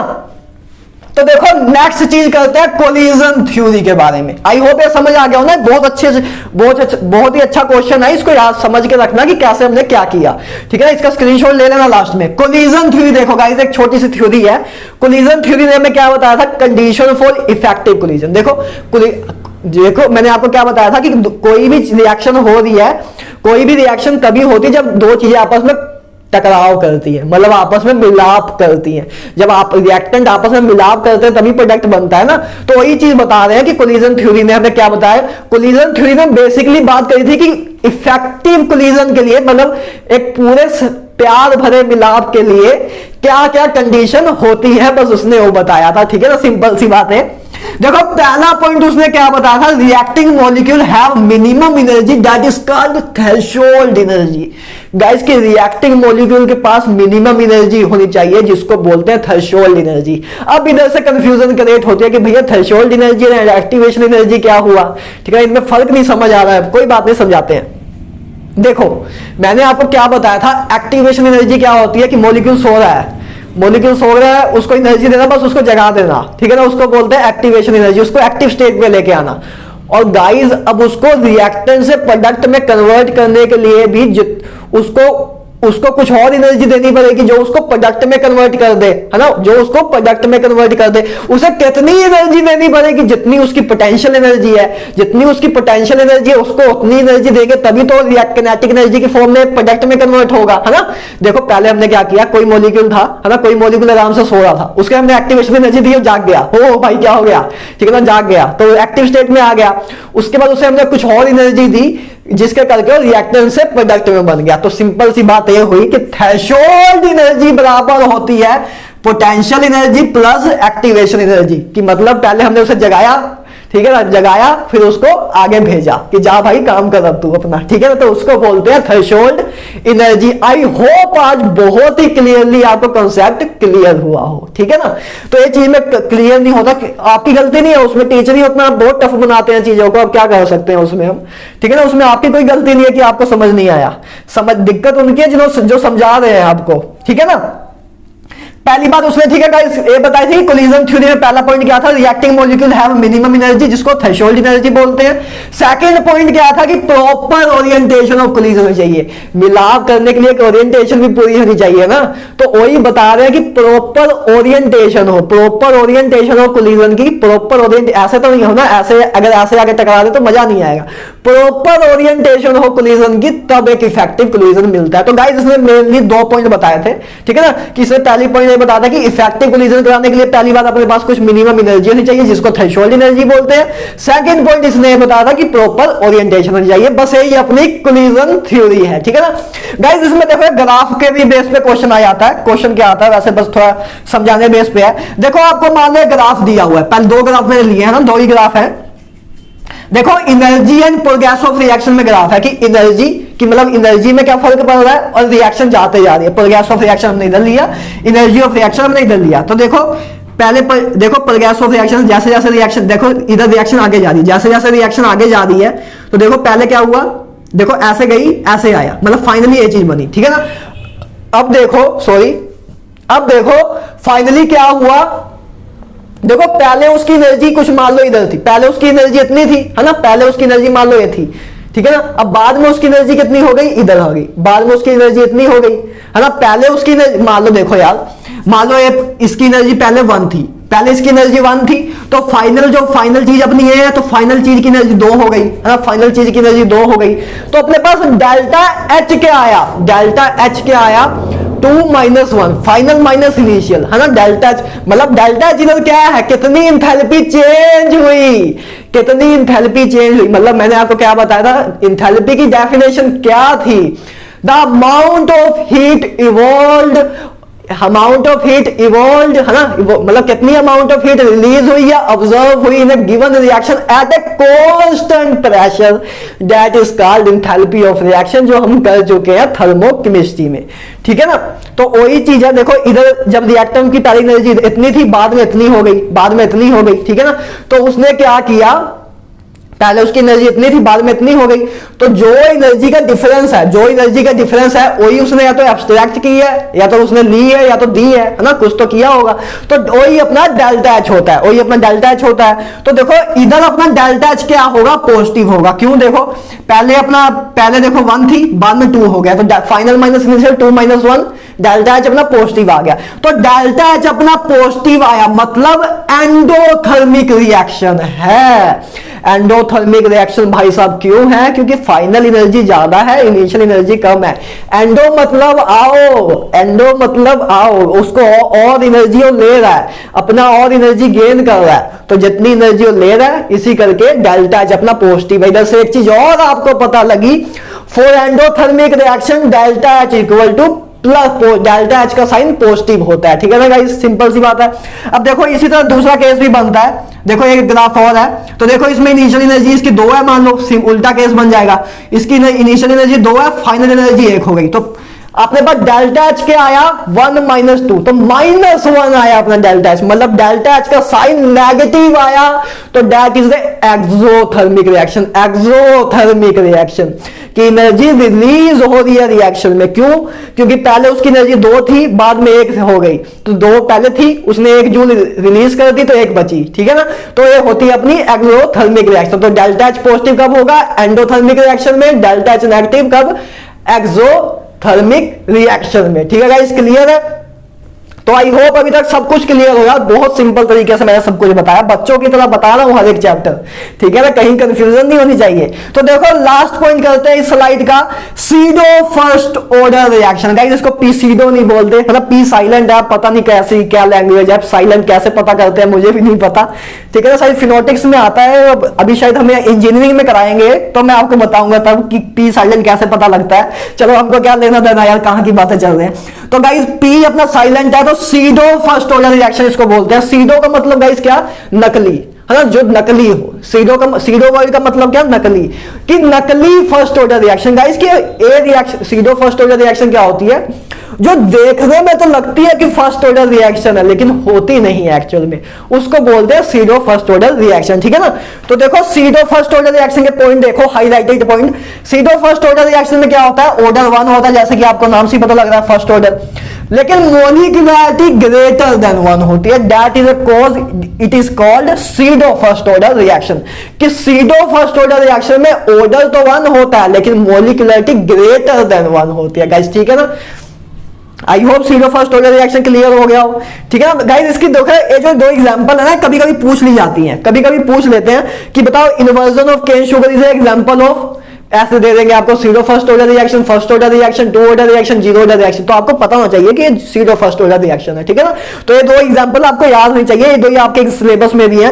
पहली सीरो फर्स्ट ऑर्डर रिएक्शन की एग्जांपल क्या है, hydrolysis of ester in acidic medium, Easter की हाइड्रोलाइज करना एसिडिक मीडियम। ईस्टर पता है ना आपको, ईस्टर ऐसे होता है ना, ईस्टर ग्रुप, ईस्टर ग्रुप ऐसे होता है ना, ईस्टर ग्रुप ऐसे होता है, ठीक है, ईस्टर ग्रुप ऐसे होता है, कोई बात नहीं, हम ऑर्गेनिक में बहुत क्लियरली कर लेंगे ये सब चीजें। ईस्टर की जब हाइड्रोलाइसिस करते हैं तो क्या क्या बनता है, अल्कोहल प्लस एसिड। चलो कोई बात नहीं समझ आया, कोई दिक्कत। वैसे देखो इसको ऐसे क्या होता है, इसको ऐसे देखो, जब हाइड्रोलाइसिस, ईस्टर की हाइड्रोलाइसिस, ठीक है ना, हाइड्रोलाइसिस मतलब पानी के रिस्पेक्ट, हाइड्रो का मतलब पानी, लाइसिस मतलब वाटर, तो पानी इसमें डालते हैं, पानी के रिस्पेक्ट में इसको तोड़ते हैं, तो पानी देखो क्या होता है, H positive and OH negative का कॉम्बिनेशन होता है। तो देखो बस क्या होता है, जब टूटता है, हाइड्रोलाइसिस होती है, तो इसको OH मिल जाता है ना, इसको OH मिल जाता है और इसको H मिल जाता है, तो अल्कोहल प्लस कार्बोक्सिलिक एसिड बन जाता है। चलो कोई दिक्कत नहीं है, अगर अभी वैसे तो समझा ही दिया मैंने, तब भी कोई दिक्कत नहीं है, इसको हम तो करेंगे ऑर्गेनिक में, ठीक है ना।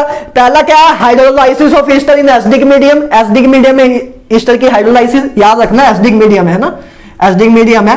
बेसिक मीडियम हो, अगर hydrolysis of ester in basic medium में तो सेकंड ऑर्डर रिएक्शन होती है, याद रखना, ठीक है ना।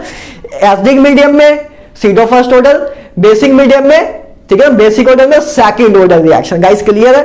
एंड दूसरी inversion of cane sugar, guys cane sugar की मतलब उसका स्ट्रक्चर को इन्वर्जन ऑफ केन शुगर के रिएक्शन का मतलब कि उसके शुगर के रिएक्शन, जो शुगर का स्ट्रक्चर होता है ना, जो शुगर का स्ट्रक्चर होता है, जो शुगर का स्ट्रक्चर होता है उसको हम रिवर्स इन्वर्ट कर देते हैं। यार एक मतलब जो नीट वाले बच्चे हैं शायद उन्होंने किया भी हो बायोमोलिक्यूल चैप्टर में, नीट में, ठीक है ना, बायो के चैप्टर में। और जो जेई वाले बच्चे हैं बस इतना याद रखो कि इसमें क्या होता है, शुगर के जो स्ट्रक्चर होते हैं उसको इन्वर्ट हो जाती है इस रिएक्शन में, ठीक है ना। इसको हम बायोमोलिक्यूल में देखेंगे भी, लेकिन आपको इधर इतना ही करना चाहिए और आपको अभी समझ भी नहीं आएगा, ठीक है ना। शॉर्ट आपको स्ट्रक्चर बनाने पहले सिखाने पड़ेंगे वो सारे, उसके बाद वो काम होगा, लेकिन आपको बस इधर इतना ही काम है। Hydrolysis of ester in acidic medium, pseudo first order reaction होती है इन्वर्जन ऑफ केन शुगर। तो आई होप गाइस अभी तक सब कुछ क्लियर है। तो अब लास्ट स्लाइड करते हैं, बहुत ही छोटी सी स्लाइड रहेगी, लेकिन सबसे इंपॉर्टेंट स्लाइड अपनी वही रहेगी, तो उसको देखना जरूर, ठीक है ना। तो चलो इसका स्क्रीनशॉट ले लो, फिर लास्ट इंपॉर्टेंट चीज पे आते हैं। तो गाइस चलो यार इस चैप्टर के लास्ट पार्ट पे करते हैं, जो कि सबसे ज्यादा स्कोरिंग भी है और सबसे ज्यादा इत्तेफाक की बात है कि इजी भी है। तो चलो इसको करते हैं और अपने इस चैप्टर को फिनिश करते हैं, और इसके बाद फिर प्रीवियस ईयर क्वेश्चन करके इस चैप्टर को पूरा ही खत्म कर देंगे, ठीक है ना।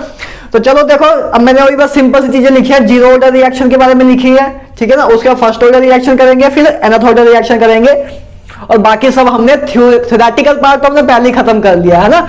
तो अब देखो पहली बात करते हैं जीरो ऑर्डर रिएक्शन की। देखो पहला पॉइंट क्या है जीरो ऑर्डर रिएक्शन का, तो देखो डिफरेंस एनर्जी में होना, पूरी एनर्जी में रहना, बिल्कुल भी लूज नहीं होना है अपने को, ठीक है ना। तो देखो पहला पॉइंट क्या है जीरो ऑर्डर रिएक्शन का, differential rate equation. Differential rate equation देखते हैं, है ना। पहला पॉइंट है डिफरेंशियल रेट इक्वेशन। तो देखो डिफरेंशिएशन की फॉर्म में देखते हैं, रेट बराबर होगा माइनस DA बाई DT के। ये तो हमने देखा ही था कि हम रेट ऑफ रिएक्शन को ऐसे लिखते हैं, ये बराबर होगा KA दी पावर A0, है ना।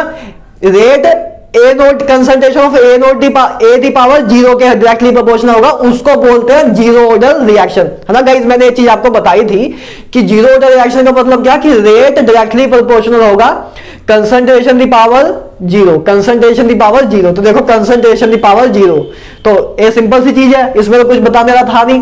तो गाइस नेक्स्ट देखो इंटीग्रेटेड रेट इक्वेशन, ठीक है ना। ये चीज मैं आपको पहले भी करा चुका था, इस करके हमें टाइम कम दिया, जो कि आपको समझ भी आ गया होगा ना, इसमें कुछ बताने वाला था नहीं। तो इंटीग्रेटेड रेट इक्वेशन देखो गाइस, अब इंटीग्रेशन वगैरह करके ना इक्वेशन आई है, जिस इसीलिए नाम यूज किया इंटीग्रेटेड, है ना। तो उससे आपको डेरिवेशन वगैरह की जरूरत नहीं है बिल्कुल भी। तो देखो अपने पास इंटीग्रेटेड रेट इक्वेशन क्या है, concentration of A at T, है ना। ए मतलब A एट T मतलब क्या, कि A की कंसंट्रेशन किसी पर्टिकुलर टाइम T पे, एट टाइम T पे, ठीक है गाइस, सिंपल सी बात है।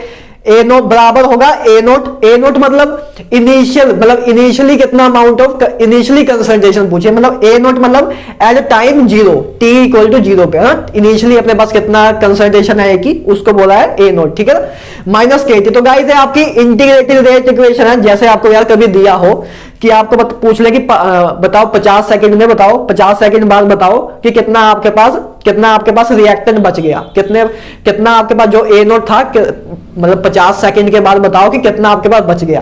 तो आपको ए एट 50 सेकंड निकालना है, तो बराबर होगा ए नोट आपको इनिशियली दिया होगा कि इतने मोल इनिशियली है, माइनस के भी आपको दिया होगा, ठीक है, के भी दिया होगा, बस इधर टी की जगह आपको क्या पुट करना है 50 सेकंड, उसको पुट करोगे तो आपको पता लग जाएगा कि 50 सेकंड बाद आपके पास कितना रिएक्टेंट बचा है, ठीक है ना गाइस। बस आपको ए सिंपली इंटीग्रेटेड रेट इक्वेशन से ये सब कुछ पता लग जाता है, ठीक है गाइस, ठीक है।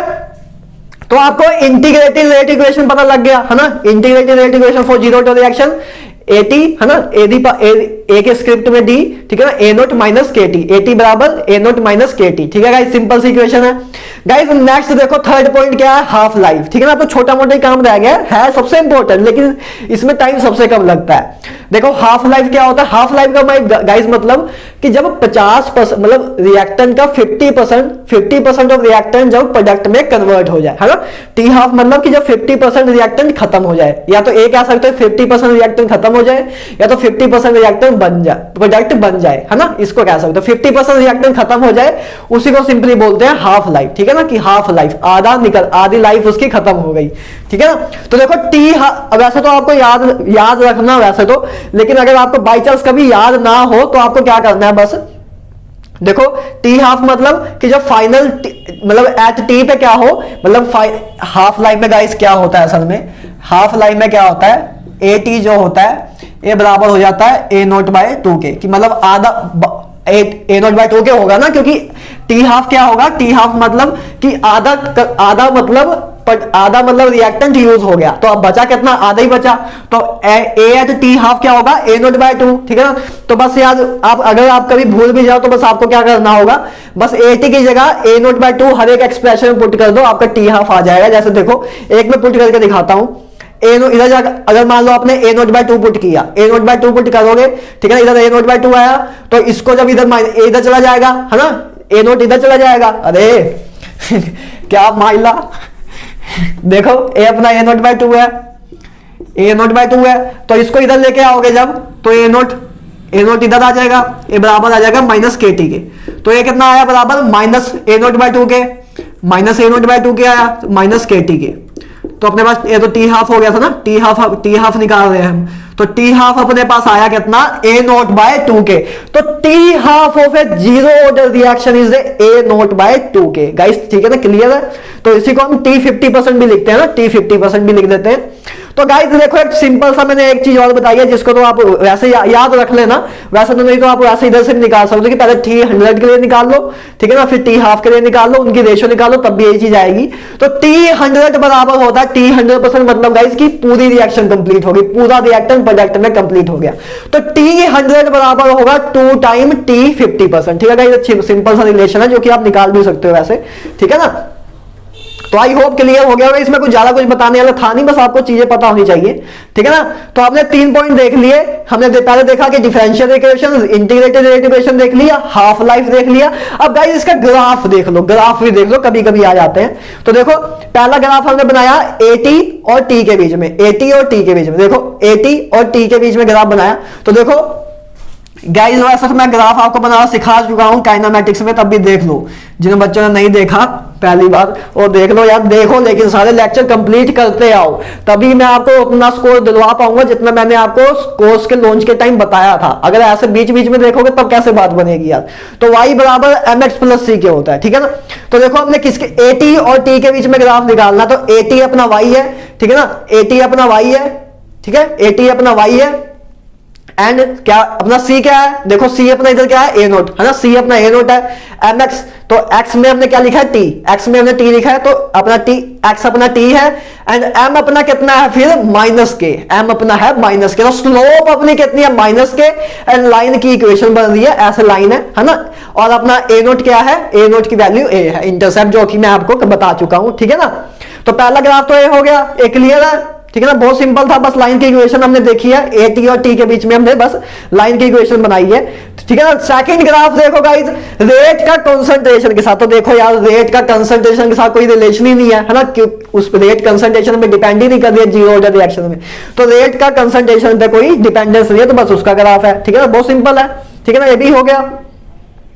तो थर्ड देखो टी हाफ टाइम का देखो, हाफ टाइम का देखो क्या हुआ, ए नोट बाय टू के, ए नोट बाय टू के, तो टी हाफ डायरेक्टली प्रोपोर्शनल है ए नोट के, तो टी हाफ डायरेक्टली प्रोपोर्शनल है ए नोट के, मतलब लीनियर ग्राफ बनेगा, ठीक है ना गाइस। तो ये बहुत ही सिंपल चीजें हैं, तो आई होप क्लियर हुआ हो। जीरो ऑर्डर रिएक्शन में रेट जो है कंसंट्रेशन के इंडिपेंडेंट है, लेकिन टाइम नहीं है guys, T half life depend करता है इस पे, हाफ लाइफ डिपेंड कर रहा है ना, हाफ लाइफ डिपेंड कर रहा है, लेकिन रेट नहीं डिपेंड कर रहा, ठीक है ना गाइस। आई होप क्लियर हो गया हो। तो देखो हमने सब कुछ देख लिया जीरो ऑर्डर रिएक्शन के बारे में, अब इसकी जाते जाते एग्जांपल भी देख लो। देखो जीरो ऑर्डर रिएक्शन के एग्जांपल क्या है, decomposition of gases on a metal surface, कि मेटल के सरफेस पे गैस का डिकम्पोज होना, गैस का बैठ जाना, उसको वो भी एक क्या नाम है, जीरो ऑर्डर रिएक्शन, है ना। गैस को मेटल के सरफेस पे भी स्टोर करते हैं, उसको बोलते हैं जब वो जो रिएक्शन होती है उसको बोलते हैं हम क्या, सिंपली जीरो ऑर्डर रिएक्शन, ठीक है ना। जीरो ऑर्डर रिएक्शन की पहली एग्जांपल क्या थी, decomposition of gases on the metal surface, ठीक है ना। दूसरी example photochemical reaction, photochemical reaction guys मतलब क्या, कि जैसे आपने कोई रिएक्शन देखी होगी ना जिसमें ए से बी बन रहा है ना, ए से बी बन रहा है और उसमें हमने HNO लिखा होता है, लाइट लिखा होता है, फोटोकेमिकल मतलब लाइट की प्रेजेंस में जो रिएक्शन हो रही हो उसको बोलते हैं फोटोकेमिकल रिएक्शन। तो जहां HNO आ जाए वो वाली रिएक्शन सारी क्या होती है, जीरो ऑर्डर रिएक्शन होती है। आई होप गाइस क्लियर हो गया हो, जितनी जहां भी आपको HNO दिख जाए समझ जाओ कि जीरो ऑर्डर रिएक्शन है, ठीक है ना, क्लियर है। तो ये चीज गाइस मैं सबसे लास्ट में बताऊंगा, वैसे सबसे लास्ट था पॉइंट, तो लेकिन इधर जगह नहीं बची थी तब मैंने इधर लिख दिया, इसको बाद में देख लेते हैं, है ना। तो देखो नेक्स्ट देखो जीरो ऑर्डर रिएक्शन कंप्लीट हो गया, बिल्कुल क्लियर है। पहले मैंने डिफरेंशियल इक्वेशन किया, फिर इंटीग्रेटेड, फिर हाफ लाइफ, फिर ग्राफ, उसका एग्जांपल डैश सोल्व, इससे ज्यादा क्या करोगे, ठीक है ना। तो देखो उसके बाद फर्स्ट ऑर्डर रिएक्शन, देखो फर्स्ट ऑर्डर रिएक्शन देखते हैं क्या था। देखो फर्स्ट ऑर्डर रिएक्शन का भी सेम ऐसे करेंगे, डिफरेंशियल इक्वेशन लिखेंगे पहले। डिफरेंशियल रेट इक्वेशन क्या होगी, R बराबर minus DA by dt, K बराबर K A दी पावर 1, है ना, K A the power 1, rate A के A दी पावर 1 पे डिपेंड करता है, तो rate of differential rate equation तो सिंपली आप लिख सकते हो। Integrated rate equation guys very important, इसको बच्चे याद नहीं रखते, जल्दी कंफ्यूज होते रहते हैं। इंटीग्रेटेड रेट इक्वेशन गाइस क्या होगा, KT बराबर 2.303 log A naught by AT, guys इसको याद रखना इस रिएक्शन को, कि फर्स्ट ऑर्डर रिएक्शन मतलब KT बराबर 2.303 log A naught by AT, guys ये अपनी first order integrated first order reaction है, इसको याद रखेंगे, ठीक है ना। तो आपके इंटीग्रेटेड फर्स्ट ऑर्डर रिएक्शन हो गई, ठीक है ना, क्लियर है। उसके बाद देखो हाफ लाइफ, बस इसमें यार आप क्या करो, AT की जगह मैंने आपको क्या बताया था, AT की जगह आप A नोट बाय 2 पुट कर दो। देखो इधर A नोट बाय 2 पुट करोगे तो A नोट से A नोट कट जाएगा, 2 ऊपर चला जाएगा तो log 2 आ जाएगा, है ना, log 2 आ जाएगा। अरे भाई इधर A नोट पुट कर, AT की जगह आप A नोट बाय 2 पुट करोगे, A नोट बाय 2 पुट किया तो A नोट से A नोट कट गया और 2 ऊपर चला गया, तो इधर log 2 आ गया। तो log 2 की वैल्यू 0.3 होती है, तो 0.3 इंटू 2.303 करोगे तब आप, तो आपको 0.693 मिलेगा। तो 0. देखो log 2 आपका कितना होता है, log 2 होता है 0.3, है ना, log 2 होता है 0.3, उसको मल्टीप्लाई करोगे 2.303 से तो आपको 0.693 मिलेगा इन दोनों का प्रोडक्ट। तो टी हाफ क्या हो जाएगा, 0.693 बाय के, तो आपका हाफ लाइफ होता है guys, very important formula, T half बराबर होता है 0.693 बाय के गाइस, ठीक है ना। टी हाफ आपको पता लग गया। तो इसमें देखो, इसमें T100 एंड टी हाफ के बीच में रिलेशन क्या है, कि T100 बराबर होता है 10 टाइम टी हाफ के, गाइस क्लियर है। ये आप चीजें निकाल भी सकते हो ऐसे, कि पहले T100 के लिए निकाल लो इधर से, फिर टी हाफ के लिए निकाल लो, उनकी रेशियो निकालोगे तो ये चीज आएगी। तो वैसे आप याद भी रख सकते हो कि आपका टाइम बचे 10-15 सेकंड बचेंगे ही ना, आपको इधर करना पड़ेगा नहीं तो, ठीक है ना। तो अब गाइस लास्ट चीज देखो, इस चीज की ग्राफ देखो, इसका ग्राफ भी बहुत सिंपल है। तो देखो पहला ग्राफ log AT और T के बीच में, तो log AT और T के बीच में ग्राफ बनेगा। तो देखो मैं इसकी इक्वेशन बना के दिखा दूं क्या, तो देखो इसकी इक्वेशन देखो क्या बनेगी, देखो KT, आराम से देख लो यार, बहुत सिंपल सी चीजें हैं, ठीक है ना। वैसे तो सब कुछ करा चुका हूं मैं, ये आपको ग्राफ बनाना भी सिखा चुका हूं, ठीक है ना। तो वैसे चलो तब भी कुछ बच्चे होंगे महान, कुछ ऐसे महान बच्चे बैठे होंगे अभी कि वेट कर देंगे कि भैया एक बार फिर करा दो, तो चलो भैया कराते ही रहेंगे, आपका क्या है। ठीक है ना। देखो अपने पास इक्वेशन बनी है ना, डिवाइड में है तो ऐसा माइनस में लिख सकते हैं इसको। तो देखो हमें किसके बीच में पूछा ग्राफ, log 80 एंड t के बीच में, तो log 80 एंड t के बीच में, तो अपना y क्या है, अपना log 80। तो देखो y लिख दो पहले, तो देखो पहले इसको इधर ले आते हैं है ना, इसको इधर ले, इसको kt को इधर ले जाते हैं, इसको इधर ले आते हैं। तो देखो अपने पास इक्वेशन क्या बनी, log 80 बराबर, देखो log 80 बराबर होगा है ना, log, देखो पहले kt बाय, देखो एक मिनट यार इधर थोड़ा वो हो रहा है ना, इसको थोड़ा हमें करना पड़ेगा क्लियर। तो इधर लिख दूं, इधर लिख देते हैं, फिर इसको इरेज कर देंगे ना जब आपको स्क्रीनशॉट लेना होगा।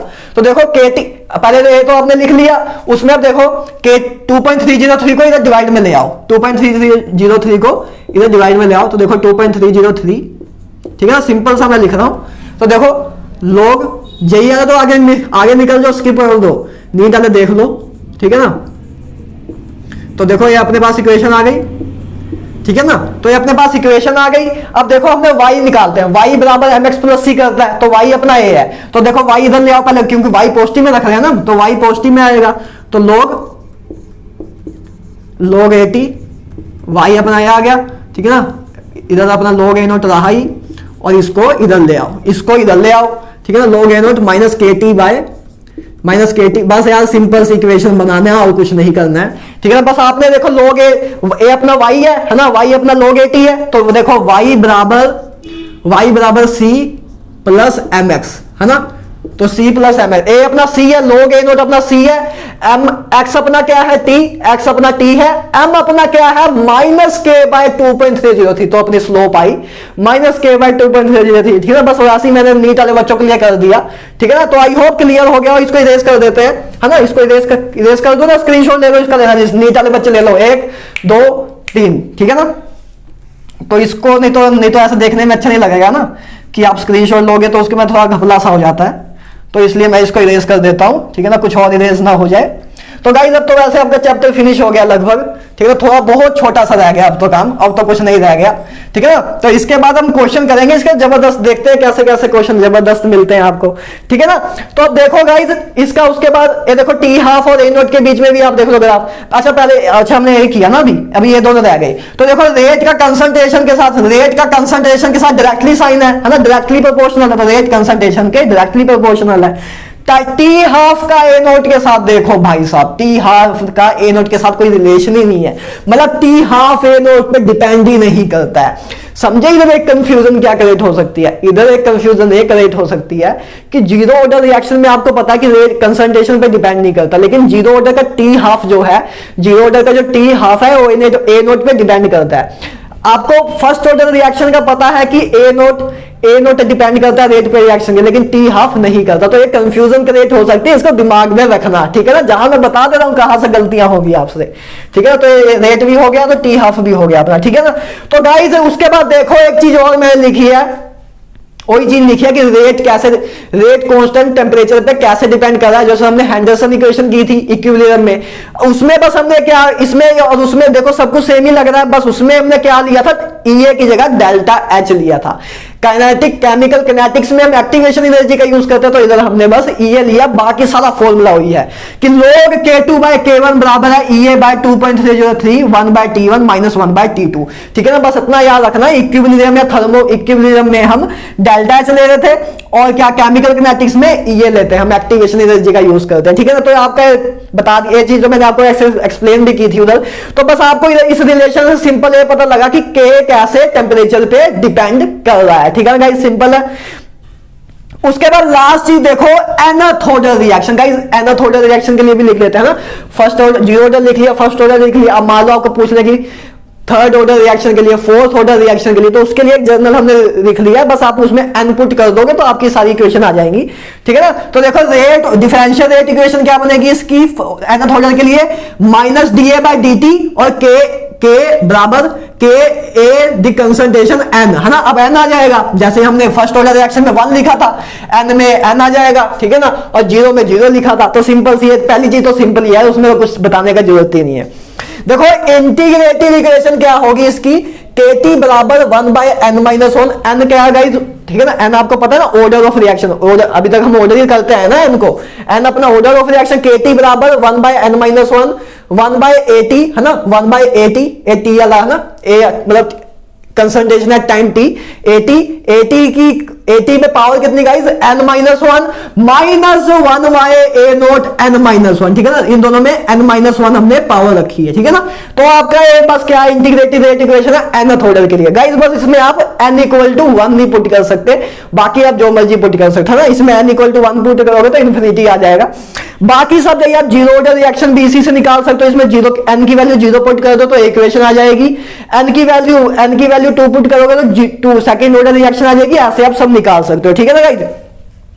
एक चीज और देख लो यार, जाते जाते टी हाफ डायरेक्टली प्रोपोर्शनल होता है 1 बाय ए नोट n माइनस वन के, कि टी हाफ इसके डायरेक्टली प्रोपोर्शनल होता है। बस आपको साइन पता होना चाहिए, है ना। ये चीज से आप काफी कुछ निकाल सकते हो। जैसे देखो जीरो ऑर्डर रिएक्शन में देखो, जीरो ऑर्डर रिएक्शन का टी हाफ बराबर होता है ए नोट बाय 2 के। तो देखो इधर से निकालते हैं जीरो ऑर्डर रिएक्शन के लिए, तो n अपना जीरो है ना, n अपना जीरो है तो टी हाफ डायरेक्टली प्रोपोर्शनल आ गया 1 बाय ए नोट, n अपना जीरो तो माइनस वन, तो टी देखो अपना क्या आया, टी हाफ डायरेक्टली प्रोपोर्शनल है 1 बाय ए नोट माइनस वन थे, है ना।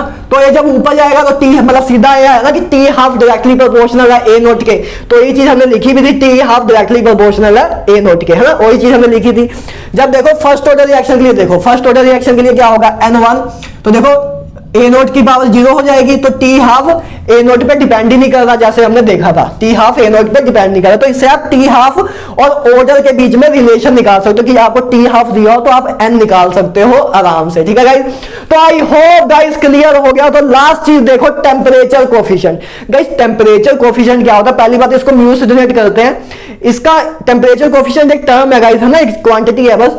उसका क्या किस की रेशियो है, एक मतलब rate constant and T plus 10 divide by rate constant and temperature T. मान लो गाइस आपको किसी टेम्परेचर टी पे रेट कांस्टेंट दिया है के, है ना, तो किसी टेम्परेचर टी, अब जब उसमें हम 10 डिग्री टेम्परेचर, किसी रिएक्शन में हम 10 डिग्री टेम्परेचर इंक्रीज कर दें, किसी रिएक्शन में देखो मान लो कोई रिएक्शन थी जो टेम्परेचर टी पे थी, उसमें अगर 10 डिग्री टेम्परेचर इंक्रीज कर दे, है ना, 10 डिग्री टेम्परेचर इंक्रीज कर दे, तब उसका रेट कांस्टेंट कितना होगा, उसको हमने लिखा के टी प्लस 10।